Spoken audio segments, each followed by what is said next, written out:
Okay. Showtime for Mr. Jordan.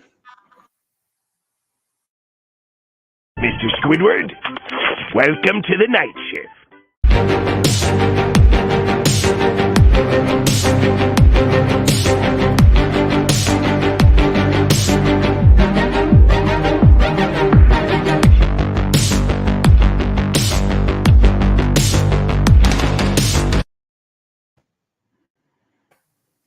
Hello, everyone, and welcome to the night shift. I'm Loro Antonio alongside James Gonzalez. Isaiah Leon will be joining us shortly.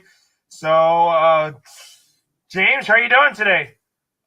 I'm really good. I usually always enjoy the All-Star weekend and all that comes with it.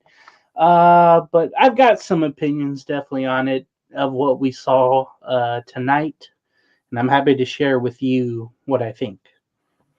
Yeah, I think tonight we're in for a really good show here. So, anyways, let's start with the NBA as it was All-Star Saturday night in the NBA as T-Wolves Karl Anthony Towns stuns the world and wins the three-point contest. My thoughts on this was the game has obviously changed with being a shooting league, and that today there's centers that could be really good stretch fives. And Karl Anthony Towns did what he had to do to win the 3-point contest here. I felt like Nikola Jokic could have won it though. Yeah, Karl Anthony Towns, he started out with 22 points. He made the final round with Trae Young and Luke Kennard, Clipper. He did well. Kennard and Trae Young did okay. But then Cat was definitely the biggest underdog coming into the contest. And then at his final round, he used the perfect rack to start his final round, and he set a new record with 29 points. And not only has he had a renaissance season, he's been going through a lot the last 2 to 3 years. He's lost people from COVID in his family, going through some things. I'm just happy for his success. He's an all-star, by the way, and he's definitely deserved it. Minnesota's in the playoffs right now, so I'm very happy for Karl Anthony Towns. I really am. I think that Karl Anthony Towns is definitely he's definitely deserving of this award, and I think we'll go from there here. And I think that Karl Anthony Towns, I think he is on a. I think the Timberwolves with Tom Thibodeau gone, they've been really building this T-Wolf team with Karl Anthony Towns. Yeah, I like drafting Anthony Edwards was really awesome. I didn't know how he was going to adjust to the NBA game, but Anthony Edwards has been just amazing, and you could tell from his rookie season on, he's been great. You throw in D'Angelo Russell, you got some great, bench players, and then you get Cat, who has really revived his career so far this season. It's just a hope that he'll stay in Minnesota, and hopefully, kind of like Kevin Garnett, he'll be with the team for a while. They probably won't ever win a championship there, but you just hope the best. You hope for deep runs in the playoffs. You hope the best for the Timberwolves going forward. Yeah, so anyways, now that being said here is that Knicks Obi Toppin wins the dunk contest with an emphatic between the legs, one-hand slam dunk off the backboard. He got robbed of it last year, but I know that this year, Obi Toppin, he finally won the dunk contest, and I'll tell you that it was good to see for Obi. I think he was my pick all along to win the dunk contest, though. He was my pick too, and I was definitely happy for him to win. I got to talk about the other guys first. Cole Anthony came in. His father gave him some Timbs. That's a New York thing, of course. He dunked in those Timberland shoes. That was pretty cool to see. But then there was no really creativity from Cole Anthony. Jalen Green of Houston, I don't know, you saw his dunks. They were pretty surprising. I didn't know he had those kind of hops, but he did some good things out there. But the final round came down to Juan Toscano Anderson, and Anderson just completely blew it. He had some lame dunks, and then the one where he had 6 to 8 attempts to try to get that one dunk done. And then with Toppin, he did a few dunks to make the win happen, but it just seemed it just didn't seem so exciting after a while. Everybody was doing a windmill, something that we've seen before. Me and Isaiah was talking about this the other day about the dunk contest and how everything's been done before. It's hard to do something that that we want to see something new, but it seems like everything's been done. So it's just unfortunate. I always have this gripe about the dunk contest, but hopefully it gets better each year. There were a few guys that I wanted to see in the dunk contest, but didn't get in. That's for sure. We'll have to talk about that now. I mean, Isaiah just joined us for a moment, but he just logged off right now, but he'll be back with us momentarily. Who's the player who I would absolutely want to participate in the dunk contest? For me, I would go with LeBron James. He should have been in this year for the Lakers because he's a really good dunker. And I'll tell you that. LeBron James would have done it in his hometown of Cleveland, but we get to see him play tomorrow. He should have did it in one of his rookie years. One of his young years, his rookie year, sophomore. That would have been cool to see. Now it's too late. Now he's older and whatever. And the player I want to see from the Warriors. Can you guess who I'm talking about? Draymond Green, though. No. For the dunk contest? Yeah. No. Gary Payton II. Oh. That dude can posterize any size of a player. He has been doing amazing things. Like his dad had some hops, but Gary Payton II, he's yamming on people. He had that one against the Suns over, I think it was McGee or someone. He's made some statement dunks. They're not creative. They're just in your face. So maybe he's not a good contest dunker, but he's a great in-game facial dunker. So I would have liked to see Gary Payton II. Oh, I would have too. We want to welcome Isaiah to the show here. And then before we move forward here, Isaiah, give me your thoughts on Karl Anthony Towns winning the three-point contest and Obi Toppin winning the dunk contest. Let's start with the three-point contest. I watched that event because, I was at work today and I really didn't have a lot of customers. It was a very slow day at the airport, so I just pretty much just watched that event from start to finish. I was very surprised that he won because when you think of Karl Anthony Towns, he's a big man, and big mans typically never win the three-point contest. It's always like guards and shooting guards and even small forwards. But big men, they typically never win it because even though big men are getting really better at shooting threes, the guards and shooting guards and small forwards, they still trump them. So to see him win, I think it's ushering in a new era when it comes to basketball. It's showing the world that, hey, not only can guards, shooting guards, and small forwards shoot the three, but now you got centers, you got power forwards perfecting that craft, you got those guys being able to hit the three at a really, really high level. So I was really shocked and I was very impressed that Karl Anthony Towns was able to beat out guys like Zach LaVine and others to win that, and even Trae Young to win that three-point contest. It was very, very shocking for sure. I really wish that Devin Booker would have competed because it seems like Booker, Klay Thompson are always like a mainstay when it comes to the three-point contest. Like every time you think about it, like especially the last 5-7 years, Booker and Klay Thompson has always been in there. But I guess it was time for some fresh new blood, and I'm happy that he won. It's great to see that a big man beat a bunch of guards and win the 3-point contest.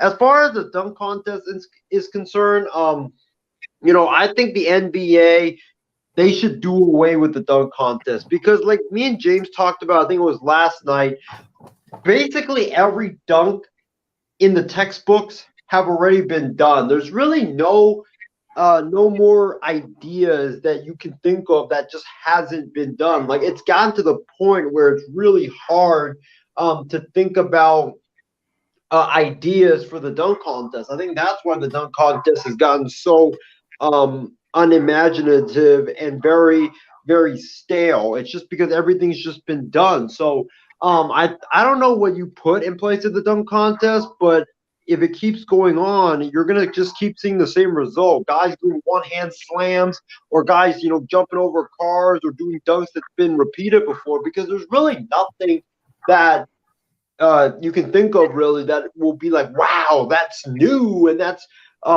amazing. So I think the dunk contest was just flat out embarrassing, and it was just very boring as usual. No, bro, I gotta mention Obi Toppin. I don't know if you guys saw that behind the back dunk he did. That was pretty impressive. And then I forget who. I think Toppin. No, it was to Skylar Anderson, where he jumped over Wiggins, but he kind of used him as a propel to get up there. But I got to give it up to Toppin for doing that behind the back dunk. That came out of really nowhere. That was the most imaginative dunk of the whole contest. All right. Anyway, so Isaiah, now I'm going to ask you this question here. Who is the player that you want to absolutely participate in the dunk contest? Wow, there's a lot of players that I can think of. Obviously the big names come to mind, like your LeBron James, your Giannis Antetokounmpos of the world. I think LeBron right now would be a bad fit for it because he's 37. I just don't think he can get up as easier as he did, back in the day.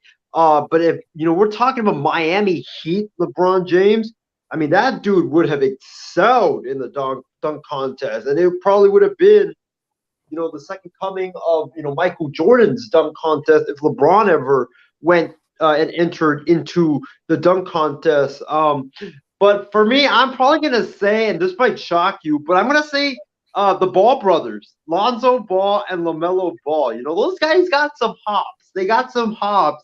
They might not show it on the basketball court when they're playing in the games, but they have some hops. And LaMelo Ball, Lonzo Ball, I think more so Lonzo would be a perfect one, because if you watch, the documentaries on the Ball family and Ball in the Family, Lonzo's in his backyard doing a whole bunch of imaginative, dunks and practicing that. So definitely for sure, I want to see, the Ball brothers, Lonzo and LaMelo, go in there, because I think they would absolutely put on a show. Another one is Austin Reeves would be a good one too. And I know James mentioned it in the private chat. That gave me an idea right there. But Austin Reeves would be good. I mean, hey, he's underrated as a dunker. I mean, some of the dunks that he's done with the Lakers, it's like, man, how can this like skinny rookie get up like that? Like when you look at him on the court, you're like, this guy doesn't have the hops. But when you see some of the dunks that he does, it's like, man, I can't believe that he just did that. Like there was a dunk against the Clippers. There was a dunk where he dunked over two Sacramento Kings players. Austin Reeves would absolutely excel in the dunk contest. So those are the guys that I definitely want to see. Oh, yeah, absolutely, Isaiah. But now we're going to talk about the Cleveland Cavaliers squad takes home the Taco Bell Skills Challenge in year one of the new Skills Challenge format. My reaction was this Cleveland Cavaliers squad that they had in the skills contest showed me why they were the Cinderella story of basketball this year. You got Darius Garland, Jared Allen, Evan Mobley. This Cavs team is already back. They're youthful. They're fun. JV Bickerstaff has done a good job developing those guys. And you know the Cavs are back to being contenders, Isaiah. What's your thoughts on this? This was the challenge I unfortunately missed because I was working, so couldn't really watch it. But you're right, Laurel. The Cavs really have a young, exciting team, and this really showed it tonight. Garland, I think, I was wrong on Garland. I'll say that. When he first got drafted his rookie year, he wasn't really that good. I know a lot of Cavs fans wanted him to be traded so they could just have Colin Sexton be the primary scorer and ball handler on that team. But when you think about it right now, Garland has really excelled after the injury to Colin Sexton. And I hope Cleveland keeps Sexton alongside Garland because I want to see that explosive backcourt. I think this could definitely be the second coming of Damian Lillard and CJ McCollum. Maybe not with the shooting, but with the scoring on the inside. That would be really fun to watch. But Garland is great. Mobley is, a very athletic, young, big. And who was the other guy that was in there for Laurel for the Cavs? Jarrett Allen and Evan Mobley. See, that's the thing. Jarrett Allen and Evan Mobley remind me of, when the Rockets had those twin towers with Yao Ming and I forgot one more person. They remind me of that. It's the Cleveland Cavaliers version of the twin towers. You have Evan Mobley, athletic big, who can jump up and catch lobs and block shots and rebound, and Jarrett Allen as well. I mean, he's a great center on the inside. That's where Cleveland is where they are right now because of that big lineup. And don't forget, when healthy, Markkanen's a part of it too, and that's really hard to stop. So Cleveland, it just really showed why Cleveland is, the Cinderella team this year is because of like those guys. And as far as the format is concerned, I don't think there was really much tweaks to the format. I think it was just, wasn't it the Antetokounmpo brothers, right? And then it was the Cavs and it was the rookies, if I'm not mistaken. Yeah. I mean, I kind of dig that format. I really do because it's like you have three teams going at it, but it's a new change. But, honestly, it's really hard to say because I really like the one where they had just each player for themselves in the skills challenge, but it's a unique format. But I hope they go back to what it was before because I think what it was before really worked perfectly. And then, James, what is your thoughts on the Cavs winning the Taco Bell skills challenge? Well, first of all, a little history on the Twin Towers. I can think of the Rockets, when in the 80s, I should say, they had Ralph Sampson, Hakeem Olajuwon. The Spurs had Tim Duncan and David Robinson. The Clippers had Elton Brand, Chris Kaman. Those Laker teams that won back-to-back had what was his name? Andrew Bynum and Pau Gasol. So it's cool seeing that in Cleveland, and both can block the shots very well. At any rate, the format was a little different. At first, I was like, what the heck is going on here? And then it started to go. Those rookie guys, Scotty Barnes, he had difficulty. You thought about yesterday how he had difficulty in his Friday stuff. Josh Giddey was there for Oklahoma City. It seems like he wasn't really hustling. The Antetokounmpo brothers were great. They didn't do well, but Giannis was hustling out there like it was game action. I don't know if you saw that, Loro. He was going crazy. He was going through the obstacles, But the Cleveland team, with Mobley, he was hitting those long shots when they were doing those spots. He was firing away like it was effortless. And even Jarrett Allen helped out with some threes. He's only made one all regular season, but and then you had Garland doing well. And then you guys seen that passing challenge, right? Where they all had to pass. The two other teams are having difficulty running with each other. They kept bumping each other. But with the Cleveland team, they were not bumping into each other. It was poetry in motion, the way that they were passing the balls into the nets, to the holes, and they knew, okay, I'm gonna go here, I'm gonna go here, I'm gonna go here. Last person goes back, other person goes back. They were just in sync the whole time. So that was pretty cool to see. It reminds me, if you guys remember, I don't know if you will, because you guys are way younger than I am, of course. The NBA All-Star Weekend, at first they had, what was it? They had celebrities, old players, and WNBA players playing like 3-on-3. And then they had them do half-court shots and whatnot. So it kind of reminded me of rolling all that into one, but with players from the league now. So it was cool getting all these players involved. I just wish that the rookies were took it more seriously. I'm trying to remember the third rookie that was in that, but they weren't going full speed. So that was kind of weird to see. So no wonder the Cavs won. And I think the new format, it was at first, like I said, it was like, what the hell's going on? And then I got into it, and then what helped me, guys, was Reggie Miller, Kenny Smith, Dwayne Wade getting into it. That was fun as well. That commentary they were doing helped me out very well with that skills challenge. So I think it was a hit. We'll see how it is next year, though. Yeah, I mean, next year's All-Star Games in Indianapolis. In just a moment, we'll be predicting who's going to win the All-Star Game between Team LeBron versus Team Durant. Isaiah might want to. You said you wanted to add something, don't you? Yes, about James's points about the Cavs. I think that it wasn't fair to everybody else that the Cleveland Cavaliers won that or they were a team, because everybody else, they weren't going to be in sync because they've never worked together before. While the Cavs, all those three guys, Garland, Allen, and Mobley, they've played together for, Garland and Mobley's played together or Garland and Allen's played together for the last couple of years. And Garland and Mobley and Allen, those three have played together, this entire season for what? 6-7 months. So that's why the Cavs were in sync, and it was poetry in motion because they just had the chemistry, they had the rhythm, they know where everybody's spot is, in terms of the passes and stuff like that. So I don't think that the NBA should have let them have teams, be in it. I don't think that they should have done that, because it's like if let's say you have LeBron, AD, and Russ playing, and then you have the rookies, and you have the other team, like, I don't know, the Ball brothers, LaMelo, Lonzo, and Leandro. We'll see.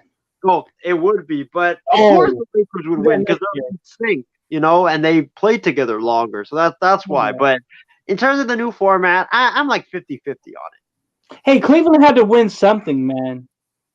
They win nothing. They sure did, James. They definitely did win something. But anyways, let's talk about who's going to win the All-Star Game tomorrow and who's gonna win, who's gonna be the Kobe Bryant All-Star Game MVP. I'll go first with my pick. I'm picking Team Kevin Durant, and I am picking my MVP is. Ooh, this is a good list. I'm picking Ja Morant because he's a starter in this game, and I think that Ja Morant is going to flourish, play well in his first All-Star game, but I'm more excited to see him and LaMelo Ball play in their first All-Star games as well, as Kevin Durant not playing as he is hurt. Would have wanted to see him play, but injuries are continuing to hold KD back. And as for Team LeBron, I don't want them to win. I don't want them to win because I'm not really a big LeBron James fan, Anyways, Isaiah, who's your pick tomorrow to win the All-Star Game and why? And who's your MVP for the All-Star Game? Assume with the team that you pick that wins. Quick question for you guys. Does this All-Star Game have like a points limit, like for the first half and the second half, or do they go back to the old format where it's like timed? No, it's not. I mean, the first 3 quarters are timed, and the fourth quarter is untimed, and they have to play to that target score. Right. Oh, okay. Okay. I'm trying to see the roster for both of these teams right now because I know there's like a whole bunch of players and I don't want to get them mixed up. Trying to Team think about LeBron has the big advantage. right. Team LeBron's got the big advantage, but team with Giannis and LeBron, I mean, who's gonna stop that? Right in the middle. And then I believe you have Steph Curry also on Team LeBron too. So LeBron's got the star power. I'll say that LeBron's got the star power, and they got the size advantage in the middle. It's very tough. I think it's going to come down to if LeBron's team can just clog the paint and just dominate in the paint, because I think Team KD, like James mentioned earlier, they're too skinny. And I think that they'll be, out rebounded as heck. And I think that Team KD, unfortunately, will have to win by just getting red hot from three, especially with Kevin Durant's team not being, or Kevin Durant not being there for his team. So for me, looking at this, I got to go with Team LeBron because they got the size advantage, and size wins in basketball. And LeBron is going to definitely want to come out there and win this basketball game. And for MVP, wow, this is tough.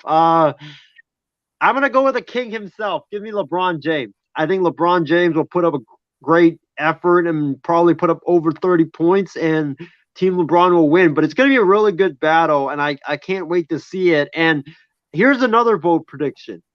I think LaMelo Ball will score as much points as LeBron James. Oh, man, you could put him on the All-Star Game MVP consideration, And I like what Charlotte's doing this year too, Isaiah. But James, who's your pick to win the All-Star Game, and who is your pick to win the MVP award? Well, I like how the format is. It's the same way in the not the Rising Stars and the Elam ending for the basketball tournament in the summertime. So I enjoy that format. I don't know about you, Loro, but it makes it more competitive. You've seen games in the past, Loro, where you had 180 points, 200, whatever it was, and that just got boring, over time. So this is going to be a cool format. I agree with Isaiah, which is weird to say. You know what I mean? But yeah, I think LeBron's going to win it because he played for Cleveland a couple of times and close to his hometown, so he's got a lot of pride going and all that. He's going to have over 30 points. I agree with Isaiah on that. So yeah, I think Team LeBron will absolutely destroy Team Durant. I mean, when they were picking, I don't know if you guys saw when they were picking the teams, the sides. Right away, you could tell after the 3 picks both KD and LeBron had, you could tell it was a damn mismatch from the start. It was just awful. Like, it was awful.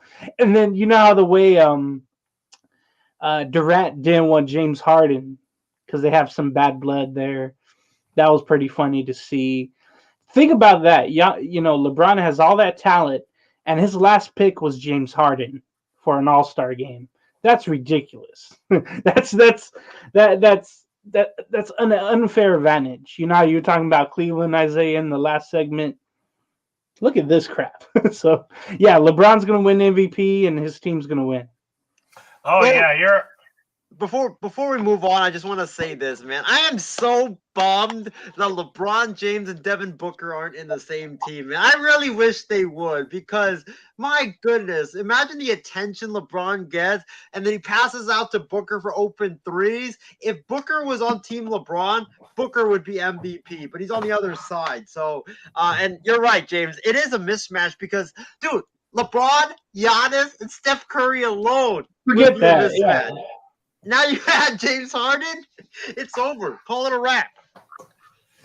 Yeah, and welcome Big B here. So, Big B, who is your pick to win the All-Star Game And who's your MVP in the All-Star game? For me, it's going to be whoever gets closest to 60 points. Somebody's going to ball out. I don't care who it is. I'm going Team Durant. I can't stand LeBron, his punk butt, and his ARP Lakers. I think it's going to be Durant. Yeah, you're going with Team Durant, and then who's your MVP? Either Karl Anthony Towns or Ja Morant. We just missed Brandon here, so we're going to actually continue to move on our program here. I mean, never mind then. He might have pulled an audible.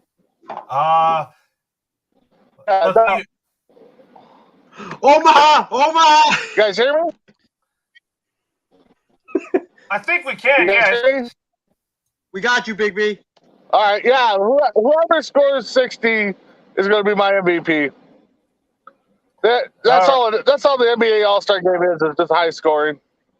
It is just high scoring. You're absolutely right about that. But anyways, folks, the New York Knicks blew a 28-point lead and lost 111-106 to the rival Nets on Wednesday night to end the first half and dropped New York to a 25-34 and 13th in the East.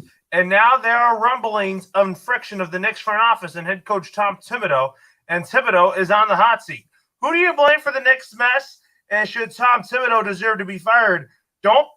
If the Knicks don't bounce back and have a huge second half surge and make the playoffs. So I think who's to blame for the Knicks mess? I have to say it's Thibodeau. I mean, I think that after that great start that the Knicks were off to in the beginning of the season, they have not been the same team since. I know that they have the talent to be really good and all that, but come on, Tibbs. You got to coach better than this. A lot of people say he's an overrated head coach. Tom Thibodeau, I know that he is a great coach that knows how to collaborate defenses. You know that he is a defense-first type of coach, and I think that I felt like that he was going to be the right fit in New York, but from what I've seen right now, I mean, I don't know what the friction is between him and Leon Rose. So, Isaiah, I'm going to start with you on this. Who's to blame for the Knicks mess? Tom Thibodeau or the roster? Here's the thing, guys. First of all, I don't know why anybody's shocked by where the Knicks are right now. When we did our NBA preview show, I said that the Knicks were a one-hit wonder. I thought that last year that they just got lucky. You know, guys had career seasons, players that played for them last year, you know, Reggie Bullock, Randall, Derrick Rose, and others. You know, they stayed fairly healthy and they played far better than what was expected of them. And now they're just going back down to earth. I think that's what happened last year. It was a Knicks team that just peaked at a very high level, and now they're coming back down to earth and they're exposed. And I just didn't think that this roster was just really that good. It was just a whole bunch of, you know, misfits. I know a lot of people were talking about, oh my gosh, the Knicks might be my sleeper to go to the Eastern Conference Finals and all of that stuff. I mean, I heard that. Throughout the entire offseason. The Knicks, they're just a one-hit wonder, and I don't think anybody should be surprised at their struggle. They're just not a really good team, and it's a team that just peaked last season, and now you're seeing the real New York Knicks. And in terms of who's to blame, I think it's the roster and Leon Rose, because Leon Rose signed a bunch of guys that Thibodeau doesn't want to play. Evan Fournier, he gave him like $94 million over 4 years. That was a stupid signing. It's turned out to be a really bad signing. Kemba Walker, they traded for him, I believe, or they signed him. I don't know. It was either one of those two. But he hasn't even played that much because of his like chronic knee issues. And then, you know, Derrick Rose has been out a bunch. The other guys, Randall has played like his regular self before last year. I just think it's the roster. You know, Leon Rose thought this team was a Eastern Conference Finals bound team, And when in reality, they are a team that just peaked, and he signed a whole bunch of guys that were trying to they were trying to win now, but it's not working out. And I think he also has drafted poorly. Obi Toppin, he hasn't really played that much. And Cam Reddish, they also traded for. Apparently, Thibodeau didn't want the Knicks to trade for him. The Knicks gave up a first-round pick to get Cam Reddish, and now he's not even playing for the New York Knicks. So I think it's the president, I think it's the GM, and as far as Thibodeau is concerned, I think he's going to be gone at the end of the season, just because someone's going to have to take the blame if they miss the playoffs, and if they stay in like 12 or 13 in the East. Someone's going to have to take the blame, and normally the coach takes the blame. So I think it's going to be Thibodeau. And Big B, I mean, talk about the Knicks here. Thibodeau was your head coach, and who do you blame more in that Knicks first half of the season? And they blew a big lead to the Brooklyn Nets. You blame everybody. You start from the top and down to the players. You're up 28 points and you blow it. I mean, that just shows no heart. Thibodeau, overrated coach. The guy has 1 to 2 good years at his team, and then if it doesn't go his way, then he sits there and pouts and doesn't play players. I mean, he was trying to bring over the Bulls teams that he coached, when Rose was MVP and stuff, and it just didn't work out. So Thibodeau tries to bring his guys in, and if it doesn't mesh, it looks like a big disaster. So you blame it I say you blame the whole organization from top to bottom, even the water boy, the ushers. You blame all those guys. And what about you, James? Who do you blame for this Knicks mess? Tom Thibodeau or Leon Rose? Jokingly, I blame James Dolan for not selling the team, for kicking out Charles Oakley and banning him from the Garden. I think he put a hex on the New York Knicks right there. By the way, Kemba Walker, he was traded to the Thunder from the Celtics after that blew up. And then he signed with the New York Knicks in August. At any rate, Kemba's got something to blame. And then the roster, I think. Let's be honest here. Julius Randle had a great regular season last year, right? He was comeback player of the year, MVP candidate. In the playoffs, he disappeared, right? And he's disappeared this season pretty much. He was getting heckled by the fans. It's New York, though. You got to be, thick-skinned to play there. And he was kind of egging it on. At any rate, I love what Big B said, because it seems like there's a lot of blame to go around, right? You got Tom Thibodeau, who's there, who probably won't make it half of next season, according to sources. Now, we'll see if that's true or not. He might get let go, right away. Okay, so with the players, his style, the new players nowadays, his style of tough defense, that doesn't work all the time with these new players. They're softer now, right?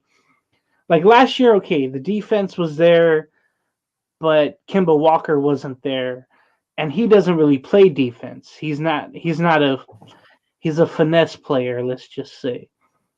And maybe the players are just getting sick of Tom Thibodeau, and whatever worked last year. Like, I love what Isaiah said. It was a 1-year wonder, and you really thought that they were building something. But really, they're crashing again. Like Evan Fournier, he's definitely had some big games this year, but then he disappears. So it's just it's a very toxic relationship with everyone, with the front office and the head coach. The front office, they want everything to be perfect.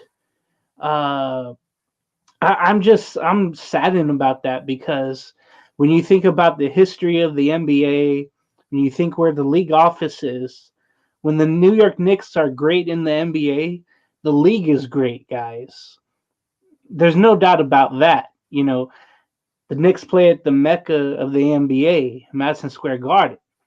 And when they suck, it's not fun. But you saw last year in the playoffs, you remember how rowdy it got. That was fun to see because there's a generation of Knicks fans and people that have never seen the Knicks win a championship. They haven't won since 73 and 70. So I don't know what's going to happen, but maybe a change with the coach and the roster is needed. That's all I could think of, and it may come right after the season. All right, Isaiah's internet's down here, so we'll get him back on here as soon as possible here. So, anyways, the Bulls are planning to sign Tristan Thompson after he receives a buyout from the Indiana Pacers. I think that would be a good fit. I mean, Tristan Thompson on a playoff team, and then he gets bought out. I think the buyout market's going to be starting to shape up here, Yeah, with the Chicago Bulls, they've had a tremendous season already. And they got some big guys on their team. I'm pulling up their roster as of right now. And, you got Vucevic, of course, Patrick Williams. And there was one other guy who's been really good defensively and getting rebounds. And I think that having Tristan Thompson there can only add that, So I'm pretty excited with that move. Oh, Tony Bradley was the center I'm thinking of, number 13 for Chicago. I like that move. I like him on a playoff team. If you recall, he was with Sacramento before and Indiana now, and he's been bouncing around a lot since he left Cleveland. And it doesn't help that he's in the spotlight for other stuff off the court, as you may know, Loro. We'll see though. Hopefully, he can focus on basketball. Hey, and Loro, check this out. He doesn't have to do too much. All he has to do is come off the bench, rebound, block shots. He doesn't have to be a focal point of that team. You know what I mean?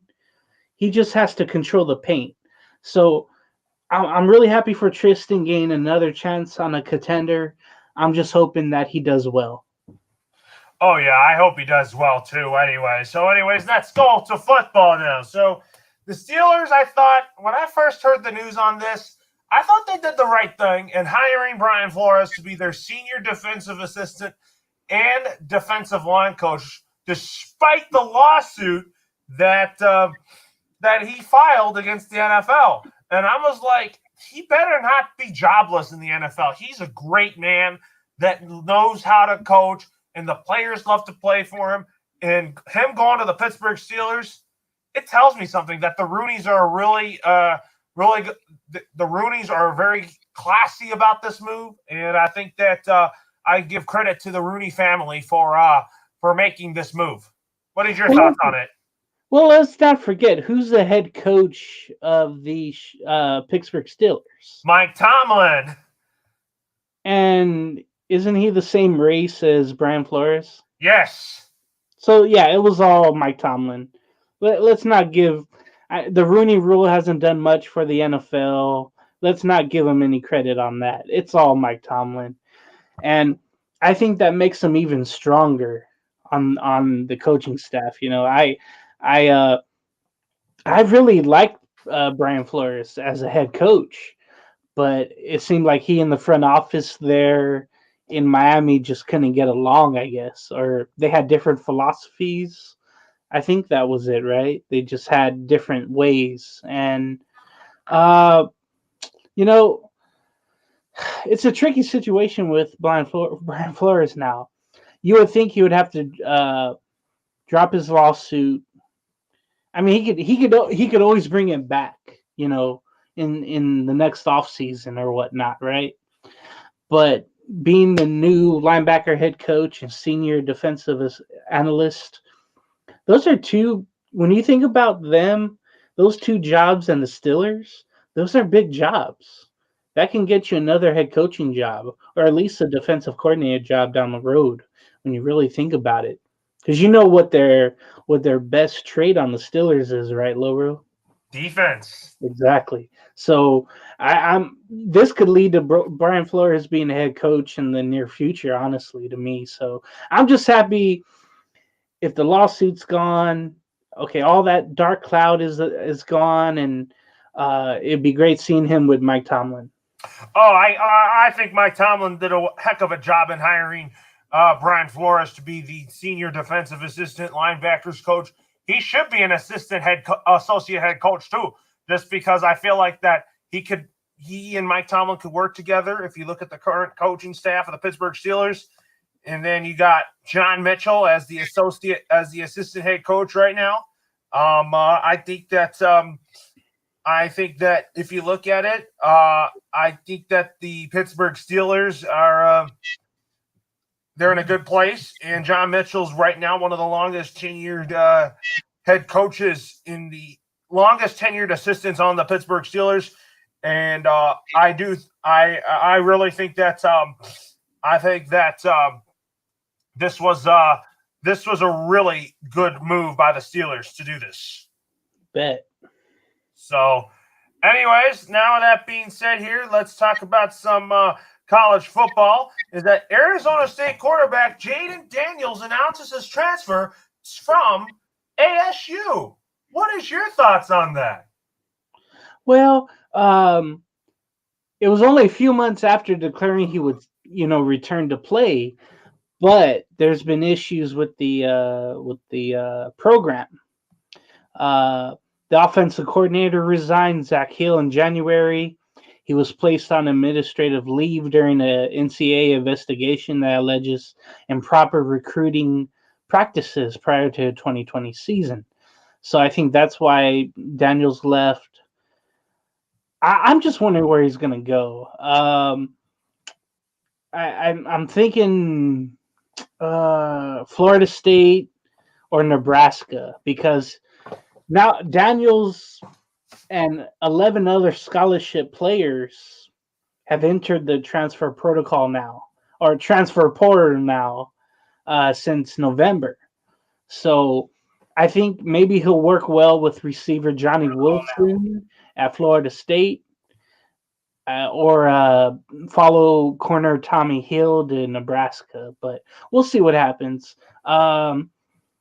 He's definitely got some talent. He had a great 2021. Definitely got to a bowl game. He's got some speed. He makes things happen. I remember watching him as a freshman playing against San Diego State.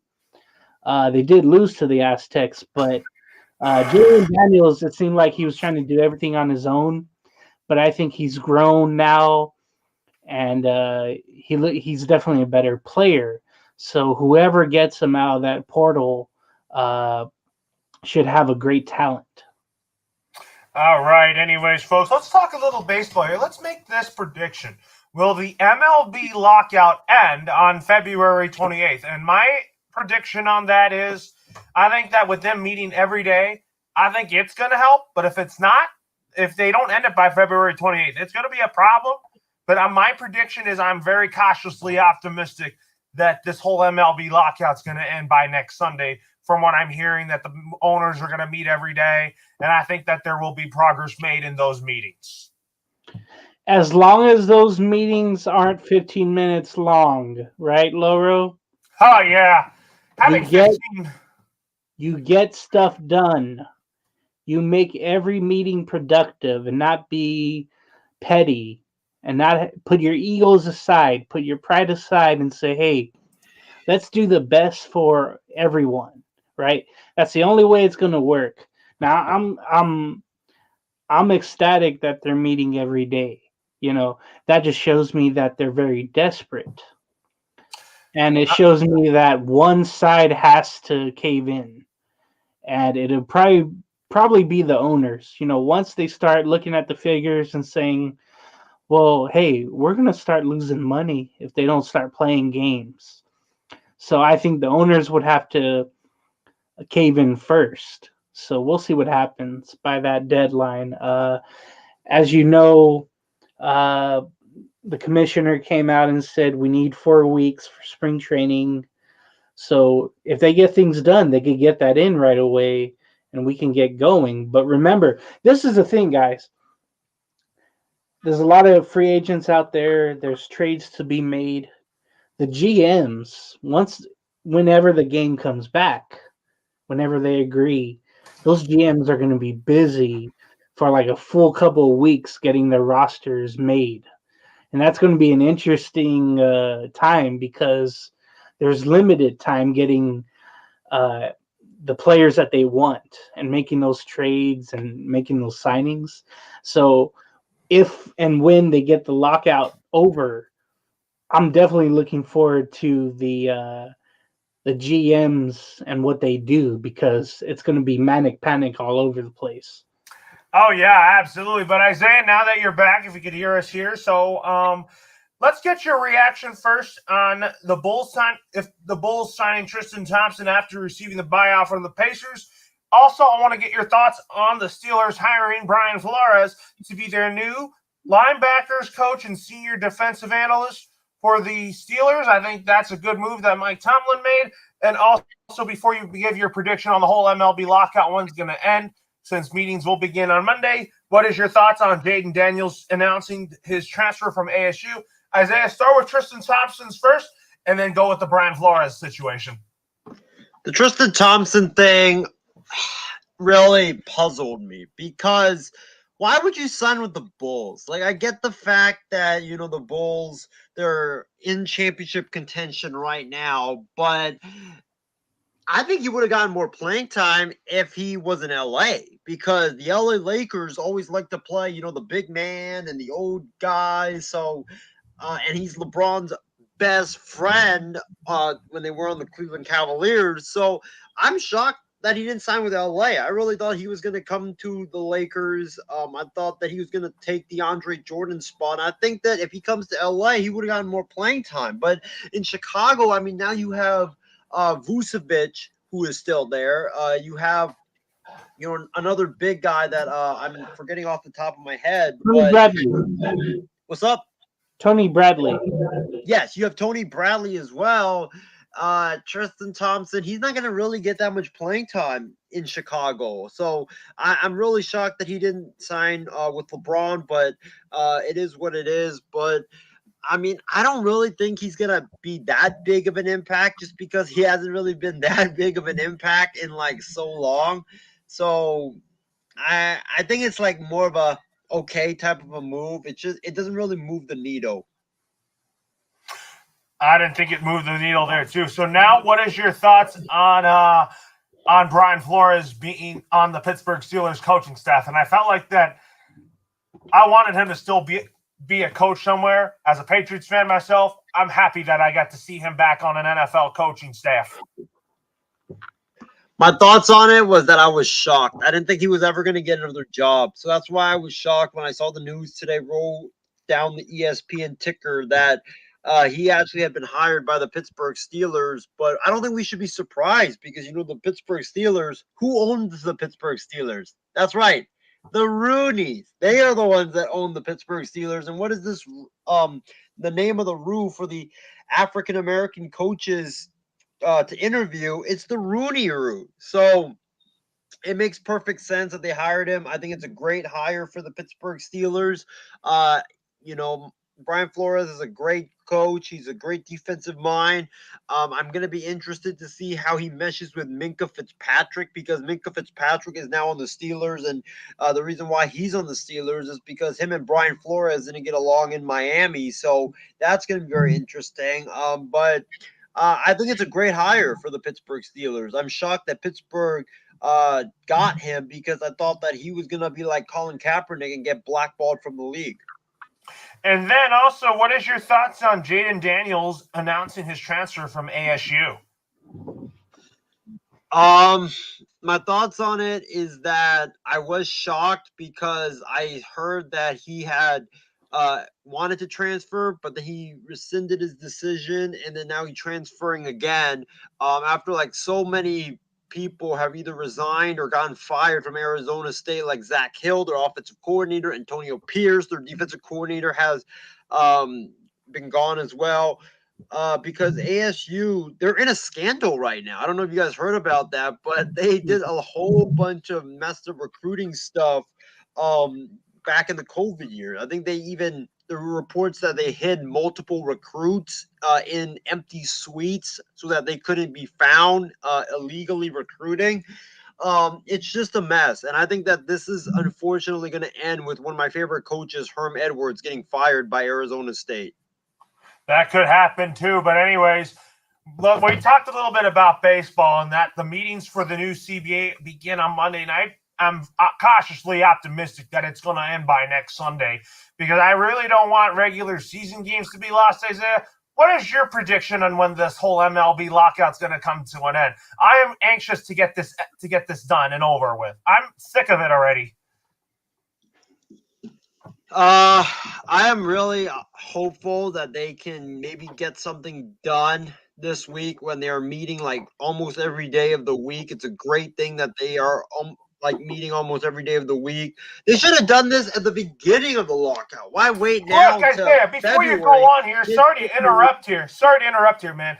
I meant to say, back then there was no urgency because the players wanted to enjoy the offseason, and back in December they wanted to enjoy the holidays. I get it, but you still should have met then. I mean, it's still not excuses that after the holidays, we've only had, 6 meetings in the month of January and February so far. It's just, I don't know, Laura. I'm just sick and tired of this mess. In fact, I started watching college baseball yesterday. Yeah. I mean, I watched my Hawaii Rainbow Warriors play against, I forgot who they played, but I watched college baseball. I'd never watched college baseball before. Now I'm watching college baseball because I'm just so sick and tired of this mess. You know, I really want baseball to come back because I really love working for the A's. It's a dream job, and I love working with all my coworkers and seeing all the fans there at the Coliseum. And you know, when COVID took it away in 2020, I really missed it so much. And just to get it back last year was just amazing, and it's something that I always cherish forever. But I don't want to lose another year of that, and I really want to go back to work for this organization. It's a great organization, and I really hope they figured something out. Please, figure something out. Maybe, like I said yesterday, lock all the owners and players in a room, cut the locks off, and until they come up with an agreement, then you release them. Maybe that's the only thing that you can do. But, I don't know, man. I'm just at this point where I'm just sick and tired of this back and forth, man. And what do you want to add to this, James?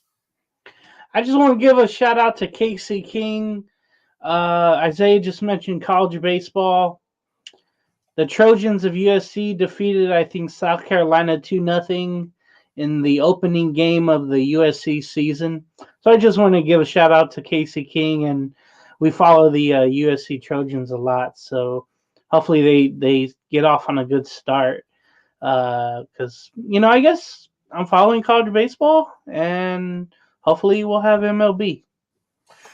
I think we're going to have a season. I'm very optimistic about that, Isaiah and James. I care about baseball. I care about this game. And I just want to, probably protest against Rob Manfred, though, Isaiah. I think that would be a great idea. I'm just at a point where I'm like, I'm just at a loss for words, to be honest with you, over this whole mess. It is quite a mess. You're absolutely right. It has been a great night of programming, and we have some final thoughts and announcements for you all, and we'll go from there.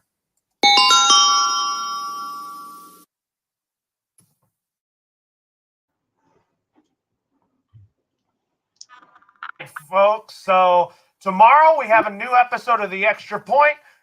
Be sure to join James Gonzalez, Isaiah, Ben Curse, myself, and we have a new member of the Extra Point team. Kenny Lee will be joining us tomorrow. And And also, Isaiah just messaged me on here that Wild Sports Talk is moving to Tuesday of next week. Looking forward to hosting another episode of Wild Sports Talk on Tuesday. We'll figure out the time and all that, and we'll go from there. And also Isaiah and James, we want to welcome again Kenny Lee to the MI6 family. He will be part of the Extra Point team beginning tomorrow, and he will be with us for the start of next season. So he's basically now part of the Extra Point team, and he's actually going to be taking over the vacant spot that was left by Justin Bosman. So, Isaiah, what are your final thoughts? Final thoughts is that it was a great show. Thank you to everyone for tuning in. Like, Casey. We had Mess Around Dave. We had Ruth. We had Big B. Thanks to him for jumping on and also jumping on and tuning in as well. Great show. Can't wait for the NBA All-Star game tomorrow. And I'm just looking forward to the NBA, second half of the season because, it's already a wild first half. It's going to be a wild second half as well. So I can't wait for that. And I can't wait to also give our second half predictions on Tuesday night too, because I got a lot of great ones dialed up for all of you guys. So it's going to be great. But tune in on Tuesday for Wild Sports Talk. Tune in tomorrow for Extra Point. And I can't wait for the show to finish because I got some sushi that I'm about to enjoy. You got some sushi tomorrow. You got sushi to enjoy, Isaiah. But what are you looking forward to tomorrow on the Extra Point? As we're going to put a bow on the 2021 NFL season and get to talk about our off-season needs for our favorite teams and more. Yeah, I'm going to enjoy ranting about how Jaquaski Tart dropped my Super Bowl ticket on the program. But in all seriousness, no, I'm going to enjoy just, having fun on the show and just recapping the NFL season. And by the way, Isaiah and James, we got a game tomorrow that we're going to have tomorrow on the Extra Point. It's the quarterback carousel game. Yeah, looking forward to that too. I can't wait to, it's like a puzzle. I can't wait to, put all the pieces to where all the quarterbacks will go. It's going to be so much fun. I already have my list, and I have a couple of them staying. So, James, what are your final thoughts? Yeah, that's going to be fun because, man, there's a lot to be done, Yeah, great show as always. Great that the NBA All-Star Weekend is here, and it's coming to a close, of course, tomorrow with the All-Star game. And like I said, I think LeBron is going to go all out being back near his hometown. Obviously, that's going to be fun. And the format is so much better. As I mentioned before, they used to score like 180 points, 200 points each. It was very boring. Now it's very competitive. And I think that's what all the old-timers wanted. That's what I wanted. So I'm looking forward to watching that. And the whole TNT crew, I love watching that every Thursday. They're doing a inside the NBA cast of the game on TBS. So I'm definitely tuning in for that tomorrow, and that's going to be so much fun because I love the whole inside crew. So for those of you who like them as well, they're going to be on TBS during the All-Star game after the pregame coverage on TNT. So be on the lookout for that tomorrow. Anyways, folks, for Isaiah, for James, Laurel signing off for now. Have a great night. We'll see you tomorrow on the Extra Point, and then we will see you all on Tuesday with another episode of Wild Sports Talk. Have a great night, everyone.